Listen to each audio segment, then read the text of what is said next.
Vous écoutez Alger Chaîne 3, le journal. Brahim, bonjour. Bonjour Hadjar, bonjour à tous. En visitant en Algérie, le ministre tunisien de l'Intérieur reçu hier par le président de la République, le développement et la sécurité des régions frontalières parmi les dossiers abordés. C'est la fête de la victoire ce 19 mars et dans un message, à cette occasion, le chef de l'État a rappelé les sacrifices du peuple algérien et la nécessité de préserver les acquis de l'indépendance face aux défis actuels. Le génocide sioniste se poursuit contre Raza, plus de 500 martyrs en 24 heures. L'Algérie dénonce le silence du Conseil de sécurité de l'ONU. Nous écouterons Amar Benjama. Après la hausse injustifiée du prix de la banane sur le marché national, le ministère du Commerce extérieur annonce avoir pris des mesures à l'encontre de 53 importateurs. Et du football, les matchs des quarts de finale de la Coupe d'Algérie auront lieu les 26, 27 et 28 mars prochains. Bonjour à tous. Le président de la République, Majid Tebboune, a reçu hier le ministre de l'Intérieur tunisien. Plusieurs questions ont été abordées, a déclaré Khaled Nouri, dans les moyens de développer les régions frontalières, leur sécurisation ainsi que la lutte contre la contrebande. On l'écoute.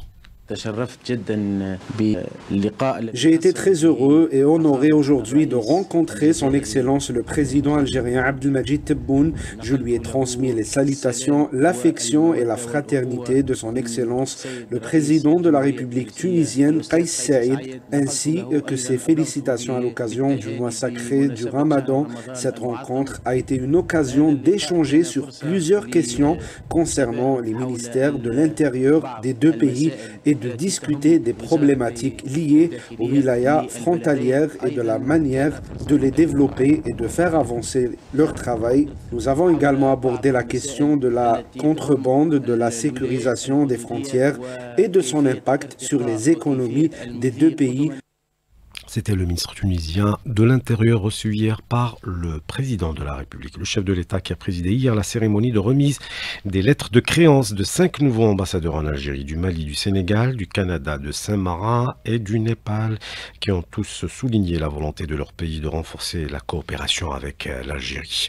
L'Algérie qui célèbre ce 19 mars la fête de la victoire, le 19 mars 1962, une date historique marquant l'entrée en vigueur du cessez-le-feu après la signature le 18 mars 1962 des accords d'Évian entre les représentants du gouvernement provisoire de la République algérienne, le GPRA et le gouvernement français. Dans un message à cette occasion, le président de la République a rappelé les sacrifices du peuple algérien pour arracher sa liberté et la nécessité de préserver les acquis de l'indépendance face aux défis actuels. Sophia Bokacha. Dans son message, le président de la République souligne que cette date du 19 mars représente le couronnement d'une longue période de lutte. Il a rappelé que ce jour symbolise la fin de décennies de lutte sous la bannière du mouvement national et de la guerre de libération menée par le peuple algérien pendant plus de 7 ans. Un combat de tout un peuple conscient que seule la lutte armée pouvait mener à l'indépendance. Le 1er novembre 1954, un séisme pour le colonisateur et un message d'espoir pour les peuples en quête de liberté, précise le président de la République. Il rappelle que la fête de la victoire, célébrée avec fierté et fidélité, est le fruit du sacrifice de nos martyrs et des souffrances endurées par le peuple algérien avec courage, foi et patience pour recouvrer sa liberté. Les Algériennes et les Algériens, héritiers de cette gloire et garants de ce legs, bâtissent aujourd'hui leur pays avec la même détermination et les mêmes valeurs, sans compromis ni marchandage, animés par une volonté de bâtir une nation moderne, d'attirer les investissements et de créer la richesse. Ils s'efforcent de renforcer les infrastructures et de dynamiser le développement, a écrit le président de la République. Un développement durable et un progrès social continu, garantissant une vie digne à tous les citoyens. Dans la phase actuelle, a insisté Abdelmajid Tebboune, l'État concentre ses efforts à mobiliser les énergies pour préserver les intérêts suprêmes de la nation et renforcer le front intérieur soutenu par une conscience nationale dont les Algériennes et les Algériens peuvent être fiers. Il a enfin souligné la vigilance et volonté politique face à la complexité des situations régionales et à leurs conséquences potentielles. Et la vigilance était déjà de mise lors des négociations. L'unité nationale n'est pas à négocier, c'est le mot d'ordre de la délégation du GPRA lors des négociations avant la signature des accords d'Évian. Les tentatives de la France se sont heurtées à la détermination des négociateurs algériens. Maïs Esmaïl.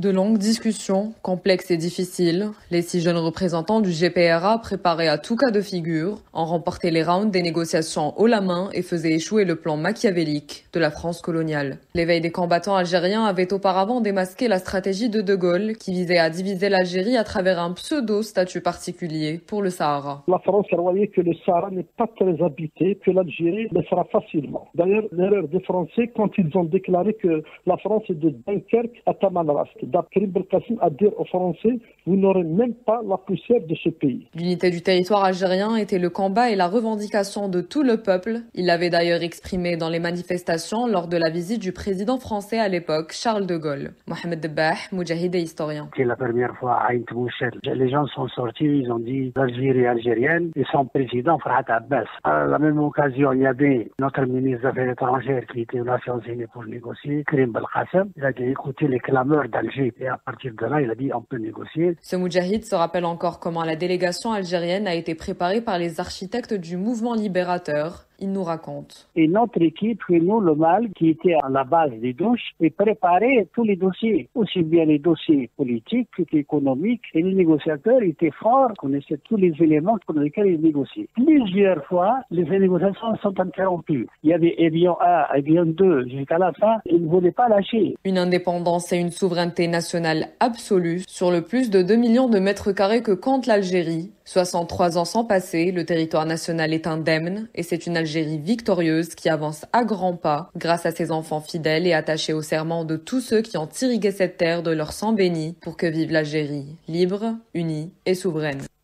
Et les Algériens ayant vécu cet événement, l'entrée en vigueur du cessez-le-feu le 19 mars 1962, serait mort de cette journée. Parmi eux, le Moudjahid Brahim Ould Hamou, vice-président de l'association des Moudjahidines de la Fédération du FLN en France et ancien condamné à mort. Il en parle à Maël Kens. Natif de Tizi Ouzou, le Moudjahid Brahim Ould Hamou, 89 ans, rapporte que la date du 19 mars a été le résultat d'un cheminement complexe et douloureux, jalonné par une multitude de faits marquants. Comment on est arrivé au 19 mars? Il y a eu en France 22 condamnés à mort exécutés. En 58, le premier, Belal Abdallah.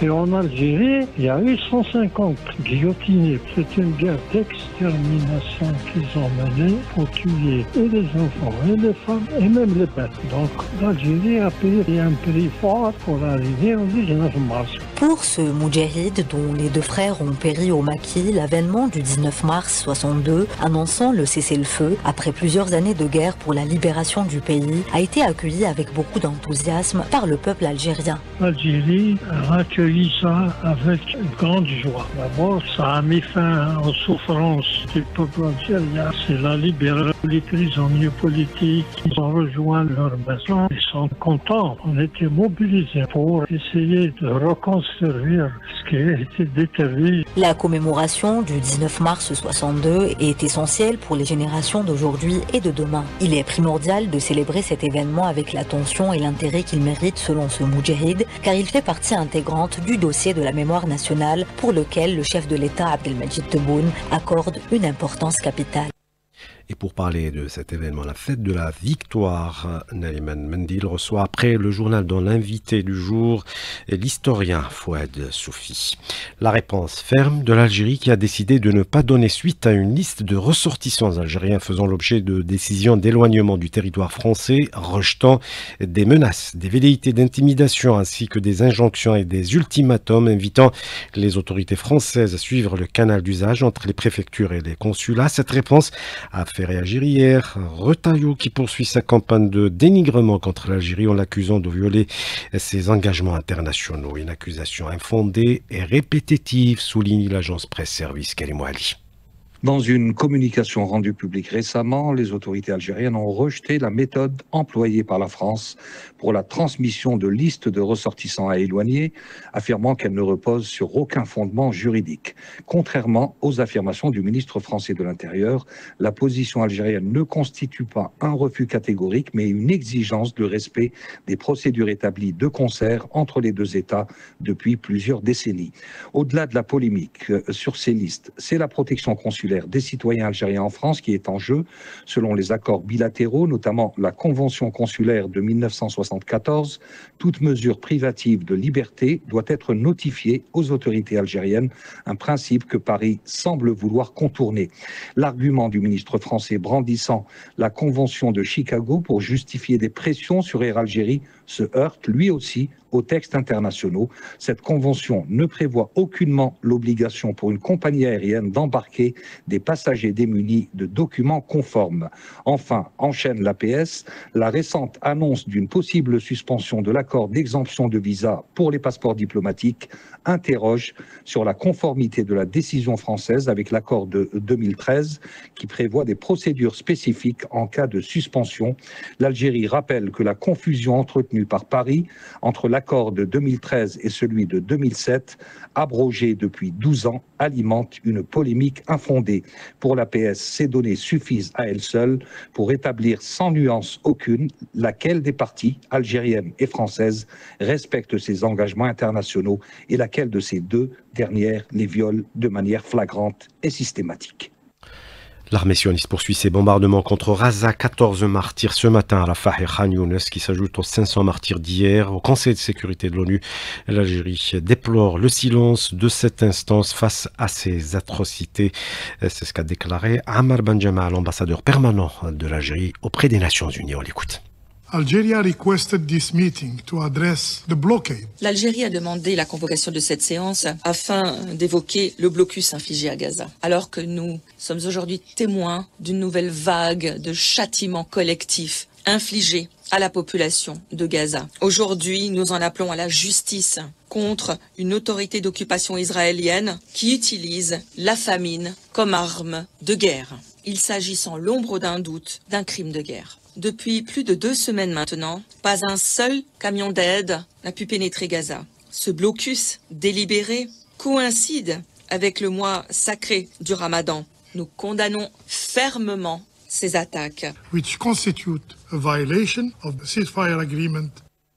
Trump et Poutine s'entendent sur une trêve en Ukraine et elle concerne d'abord les infrastructures énergétiques. Après 2 heures de conversation téléphonique hier, les deux présidents ont convenu de commencer immédiatement des négociations qui doivent se tenir au Moyen-Orient sur un arrêt progressif des hostilités en Ukraine, souligne la Maison-Blanche. Le Kremlin a qualifié l'échange de détaillé et franc et Vladimir Poutine a aussi accepté que 175 prisonniers de guerre soient échangés ce mercredi avec l'Ukraine.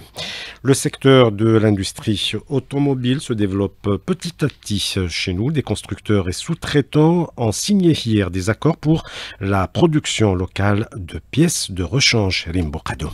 Relancer l'industrie automobile, encourager la sous-traitance, notamment dans la mécanique et la production de pièces de rechange, des axes stratégiques pour répondre aux besoins du marché national. Saïd Mansour, investisseur dans le domaine de la pièce de rechange. Il y a pas mal de sociétés qui ont signé déjà des contrats directs avec les fabricants, avec Stellantis et d'autres avec le ministère. C'est un grand pas pour aller vers l'industrie et pour essayer de diminuer l'importation et avancer dans l'intégration. Avec l'accompagnement de monsieur le ministre et les lois 22-18, c'est-à-dire maintenant on commence à rassembler tous les éléments et les arguments valables pour avancer dans le domaine. Il s'agit aussi de faire augmenter le taux d'intégration et rationaliser les importations en développant une industrie de sous-traitance résiliente. Sam Idriss, gérant de la société Maghreb Trailer Industrie. Il faudrait que les constructeurs se mettent aux côtés des sous-traitants, les aident dans la conception, dans les homologations, dans le suivi et tout ce qui se rapporte au volet production. L'important, c'est de transférer les importations vers la production nationale. Une feuille de route est tracée pour remédier aux manquements qu'a connu le secteur auparavant et un accompagnement particulier est accordé aux concessionnaires et constructeurs pour la réussite de l'opération. Un sujet signé Rimbo Kadoum. Après la hausse injustifiée du prix de la banane sur le marché national, le ministère du Commerce extérieur et de la promotion des exportations a annoncé hier avoir pris des mesures, y compris l'interdiction immédiate et définitive d'exercer toute activité d'importation à l'avenir à l'encontre de 53 importateurs ayant manqué à leur engagement envers l'État en matière d'importation. Ce comportement a entraîné des perturbations dans l'approvisionnement du marché national et a impacté directement le pouvoir d'achat des citoyens, indique un communiqué du ministère. Et puis en football, la commission de la Coupe d'Algérie a fixé les dates et désigné les stades qui accueilleront les rencontres des quarts de finale. Les matchs auront lieu les 26, 27 et 28 mars prochains. C'est la fin de ce journal. Merci de l'avoir suivi. La météo à James Saudi.